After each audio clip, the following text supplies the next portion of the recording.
Thanks for being with me, Jessica. It's nice to meet you. It's so good to meet you too. Can you tell me at what point you came on board after the hunt, what was already set, and what was the first thing that you were supposed to do? So I came on after the hunt at the very beginning. Julia was already attached, which was brilliant and I think very inspiring for Luca. And I had a call. I was actually on vacation, and I had a call from him saying, "Please read this script." And then a couple of hours later, "Have you read it?" And I did, and I hadn't read a script quite like that for some time. So it was a really exciting beginning. I feel like there's a certain expectations. Like Julia Roberts, people know what to expect from her in a sense, but she also doesn't do as much these days. So when she does something, the question is, what is she doing? Why is she doing it? What's the real appeal? And what is your sort of go-to Julia performance when you look back and what comes to mind when you think about her? Oh my, I mean, I grew up on, Pretty Woman. I was incredibly impressed by Erin Brockovich. I've obviously watched a lot of her work over the years, but, gosh, I mean, so many iconic performances, but I suppose the ones from that I first ever saw her on film, they stay. And then Luca has done a good amount of stuff, and I feel like everything is so different. And also, just in terms of the casting, like when you're looking at something like Challengers, where you have this much younger cast, and here the idea is everybody's supposed to be at a different point in life, but there's still a difference in maturity level. I know you've worked with Luca before on Queer, which I have to imagine was a remarkably different casting process, just because you're looking for something so unlike what you have here. Yeah, absolutely. I've been fortunate to work with Luca over and over a few times, and it is always utterly different. I mean, you could not guess his next move, and that's what makes it so exhilarating to have to get the call to kind of jump on another fast-moving train with Luca is something very special.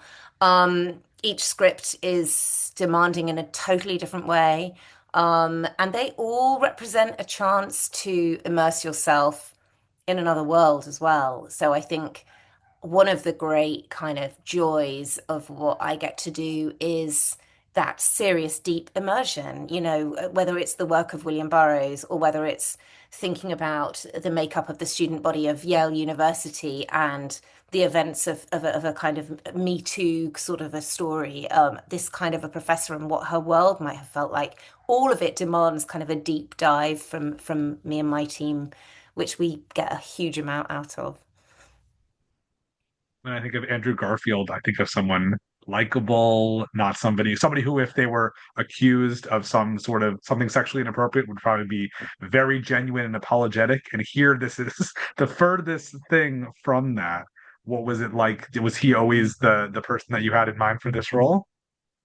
We hadn't talked. I mean, when we began on the film, Luca was right at the very beginning. So actually, his mind was totally open. We were deep into Maggie immediately, and I know that Aya was really present in the conversation, but we weren't convinced that she would A, do it, be completely available. We had to look at all of our options, and we did that with every single role. And I think that is the sort of due diligence of casting well. And Luca is precise and detailed in his work, and that stretches across every single role, whether it's somebody that would be an obvious idea at the beginning who would be a joy to see there. We'll sort of always explore every avenue before we make our move. And I think that's definitely a part of his process, which I think is fantastic. I also think it means he gets to know and does know many fantastic actors, and he sort of it strikes me he gets the opportunity to um, kind of park ideas and play with ideas because he's always cooking up so many different projects. And very often finding a role for Michael Stuhlbarg, who I Oh feel like, yeah, I mean, how can you not?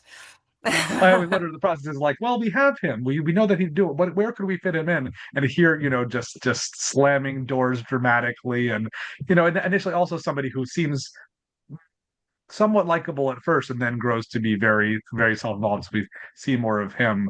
Was that also a role that he wasn't necessarily the person for?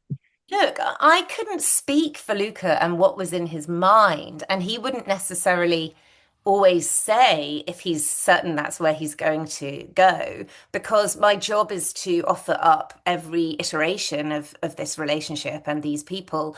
But I think certainly when you witness Michael Stuhlbarg in that role and the detail he brings to Frederick, the kind of beauty of that relationship. It's agonizingly gorgeous and painful and impossible if you've been married yourself or not, probably not to sit and kind of be kind of awestruck by the way in which they interact with each other. I think the psychology of the two of them is really fascinating. I'm also a fan of We Are What We Are, the TV series that Luca made, and so seeing Chloe Sevigny, makes sense. Even though I think that was a sort of more buttoned up role compared to a lot of the cast, and I think here she seems like almost she's having the most fun of everybody in certain ways because it's not directly impacting her in the same way, and so we get just a tiny little bit of her. I feel like there's so much more I want to know about that character. Oh, I totally agree. It's not enough. It's definitely not enough.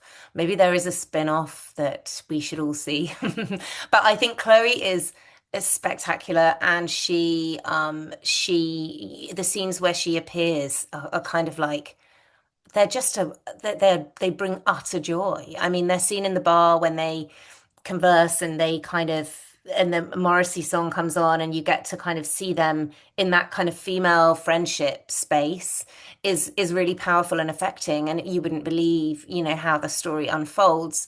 I think we were incredibly fortunate, but it's testament to the relationship that Luca has with actors that, of course, they probably are delighted to get that call and to come and immerse themselves and transform themselves into something that only Luca could present.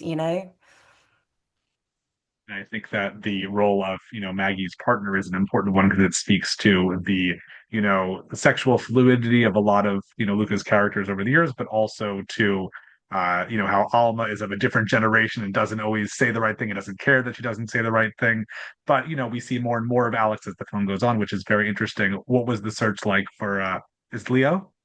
Yeah, Leo Meal. And Leo, honestly, it was a very intense search because that was truly an opportunity to dive into a world of performers that we don't always get to explore in such detail. And for a role that though, you don't get as much of Alex as you might like. I think the moments are incredibly affecting and powerful, and that relationship with Maggie is crucial, as well as the interactions with Julia. So my team and I were just so delighted to get to do that. Again, we got to work globally. We got to tape actors from the UK and across the world. So it really kind of was a great chance to accumulate brilliant people and then introduce somebody perfect to Luca. I feel like it is a relatively tight-knit cast, but I still, remember the dean who was quite a personality and the other student who in the first scene speaks up in a bold way that makes it seem like he's going to have a bigger role in the film, but ultimately just relegated to his own ego. Can you tell me Arthur. about those two Yeah. roles? Oh yeah. Well, I mean, Arthur, played by Will Price, was a kind of another opportunity with the students, with Arthur, and Katie, played by Thadia Graham. We were able to kind of really explore what the fabric of the university might have been like, what the people who go to study in these institutions, what they would bring, and then also the kind of brilliant sort of both intellectual capacity and immaturity and youth and clumsiness that can happen in those interactions, the intimidation of a professor such as Alma, and what that might bring to an environment like the opening scene and the party. I think Will Price just happened to make an initial take that was incredible. He was warm, he was vulnerable, he was funny, and he was smart, and we were very compelled and kind of excited by his work. But we really did play the field. You know, we met a lot of people for those roles. Thadia Graham, who played Katie, is an actress that I'd been aware of and had auditioned before and really, really admired. And I think she did such fantastic work in the film, and her scene with Julia that comes a little bit later is one of my favorite scenes as well. I could watch over and over. Um, and yeah, our Dean, amazing, amazing David, who just nails the scene. Well, all of his scenes actually, but I'm thinking particularly when he has to talk Ulmer through his whiskey life. He's just perfect. And I know you have another film out now, The Woman in Cabin 10, which I feel like is sheer coincidence that these are both out around the same time, since they're definitely, they're definitely different. What can you share about the process of working on that film? Oh, well, yeah, that film was a totally and utterly different kind of a process. Simon Stone, who directed that film, it was my first time working with Simon. He comes from the world of theatre and opera, and he had also made a brilliant film called The Dig previously. The Woman in Cabin 10 was a really different process for him and for us. He was working on the script at the same time as we were assembling the cast. The script was being adapted from the novel, and we knew we had Kira, but everything else was to be decided. And actually, because he was writing, we had an amazing process with Simon where we were able to introduce him to actors that might inspire his writing process. So I think we might get the bones of a character, we might get the kind of outline of a character, but the kind of sort of symbiotic nature of that process meant that we could be really playful. We could say, we could introduce him to someone, see his eyes light up, and he's writing in the meeting. He's starting to flesh them out and explore and work with the kind of brilliance that that individual might bring. And that was obviously kind of massively gratifying. I've been looking at your Emma poster since we started here, and I just have Oh, to yeah. mention Anya Taylor-Joy. I remember talking to Ellen Lewis a few years ago about The Queen's Gambit, which is obviously, I think, where everybody got to know her. But before that, there was The Witch. I'm not a horror fan. I still haven't seen The Witch, but Ellen had said that she also is not always so into horror, so she had seen Thoroughbreds, which was where the casting for her came from. And so I always like, hearing stories about that. And I'm curious for you what it's like been like to follow Anya's career since Emma. I feel like it's only a few years ago and she's done so many different things and isn't stopping anytime soon.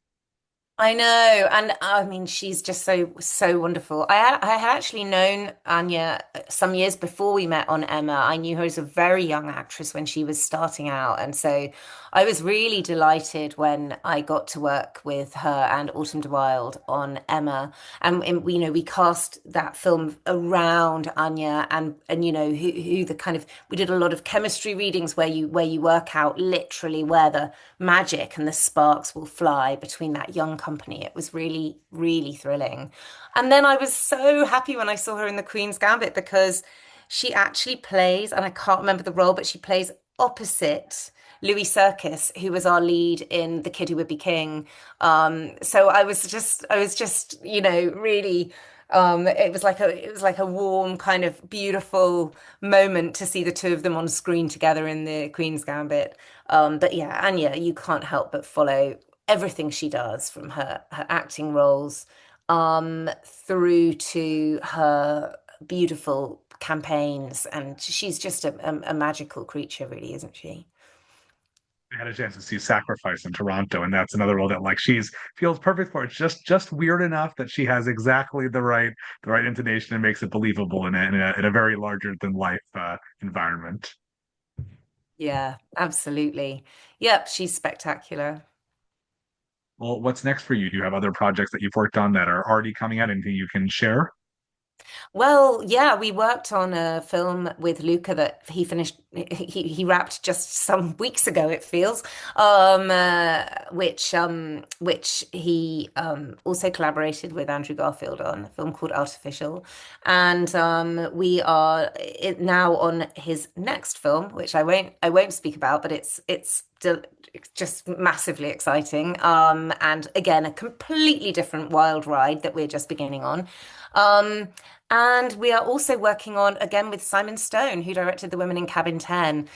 He does a lot of theatre, so we have just we opened recently his play, his version of Lady from the Sea at the Bridge Theatre in London, starring Alicia Vikander and Joe Alwyn and Andrew Lincoln, amongst others. And they are brilliant. And Simon's version of that play is something wild. It is just so thrilling. And we're working with Simon again. He's going to be directing a film that will come out next spring. So we're just in the process of casting that with him now. So yeah, it's a great big world of Luca Guadagnino and Simon Stone for me at the moment. You've chosen some fantastic collaborators, and I look forward to seeing everything you do next.